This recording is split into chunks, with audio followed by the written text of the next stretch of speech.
If you're someone who appreciates the old school classic tailoring, but don't want to look like you've walked out of a history book, I got good news for you.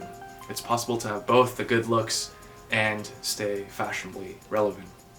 The fact is, we're becoming a more and more casual culture. And so for people like me who dress formally, it's hard to find places and times to do that without looking out of place. That doesn't necessarily mean that formality dies, but this style needs to adapt in a way that acknowledges contemporary culture while staying true to its timeless roots. So how do we do that? Well, you might have heard the saying, form follows function, which is okay for some designers. For me and for those of us who design in this kind of like timeless reminiscing of classical style, it's more of this idea that form enhances function. So you can have very delicate, intricate details of the garment, but it has to be there for a purpose, or it has to be there to tell a story, or it has to be there to look good as well as to perform a certain type of action. Two important things that I look out for in my designs are references and construction and function. So for references, we have this zeitgeist of ideas and shapes and images that most people in the world know. And so it's important to take those artifacts, take those details, and either convert them in a new way or explode them, make them larger, make them smaller, do something with the things that we already know that exist, and hopefully you could shift that to have a different meaning. That's one way of doing it. A lot of the times I see designs with like these arbitrary shapes that don't really make sense, and so it's harder for the audience to grab that idea that they're presenting and sit with it and remember it. One of the things that I'm doing in my thesis collection is referencing these 20th century artifacts of like chess and broguing and turning that into something new. So the shoe that I made for my shoe class has these details of broguing. It has, this standard loafer shape, but it's a little bit shifted in its interpretation because there's like this weird horsehair detail that you wouldn't see anywhere else, and that's something that's like this reoccurring theme in the collection. A couple of other things are use of plaid, which is this historical pattern, and it's originally for camouflage and there's a lot of uses for it. But what if you made that plaid out of lace? What if it was out of suede? And what if it was layers to give us something like this? My lace suede plaid, patent pending. No, there's no patent. Other details that I have for my thesis: flat pocket with a tassel, some broguing. It's not very well done, but it's just a sample. And then this hand-sewn pin-tucked lace with the blue velvet strip. It's these little classical things that we know to reference, but what if you put this on a sleeve? Or what if you put this at the back of a shirt? The different interpretations of something that we know and something that we appreciate can, make that classical design have a different twist. And that's what we're looking for. At least that's what I'm looking for in the stuff that I make and design. Let's take the side adjusters, for example. So historically, trousers, especially cowboy trousers in the 18th century, had these V's on the back of the trousers, and on the inside you had the suspender buttons, or they would be on the outside. And underneath you would have the back adjuster, which has this clasp that you could adjust and tighten for the back of the trousers.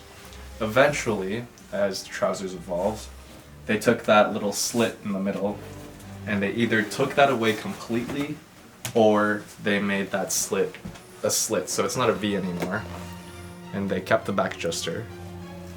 So over here we have this rag and bone denim with the selvage denim, and then that also kept evolving, and now that side adjuster detail is what we have as the side adjusters today. On the sides of your pants, you have one for both sides, and sometimes they're called pistol side adjusters, sometimes they're these ones, sometimes they're hand sewn, but it really depends. So that detail has evolved from centuries ago, and it kept changing and changing based off the needs and the activity that people were performing in their day-to-day life to give us what we have today. And now we have belt loops and no suspender buttons.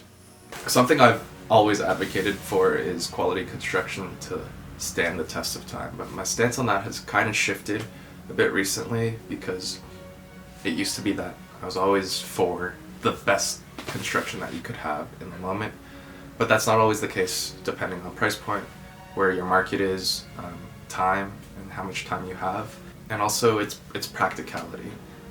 So when thinking about construction, it does have to be good enough that it lasts. It's not everything is rushed and surged and overlooked. That what separates good design for me is knowing when to take those shortcuts for places that let you work faster to emphasize on the parts that the eye looks at more or needs more time and focus and attention to detail for.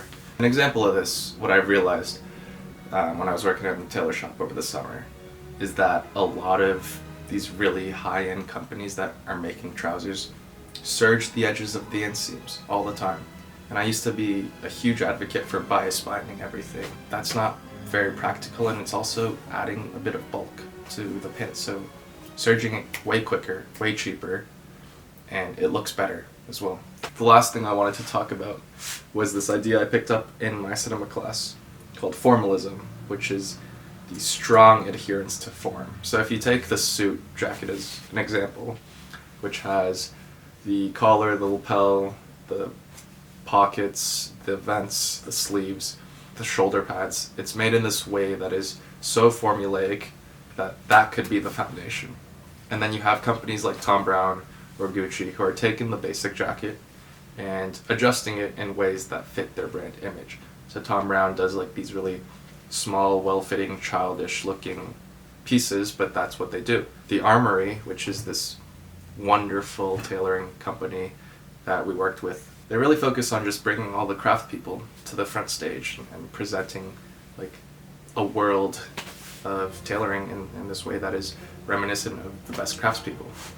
And I think that's beautiful. It's really about taking elements from the past and interpreting them through your lens into something that still stands with one foot in the past, and then you add your little twist. So my twist is like that little bit of weirdness, that little bit of like mystery, and that's hopefully what will help it become timeless in our part of the future. Because nothing really is ever timeless. Things do like fall out of fashion. That's why we have changing fashion movements. But it's best to have something that you feel can last you a bit longer than the typical fashion trend. And I think if you could achieve that, that's something that's worth holding on to.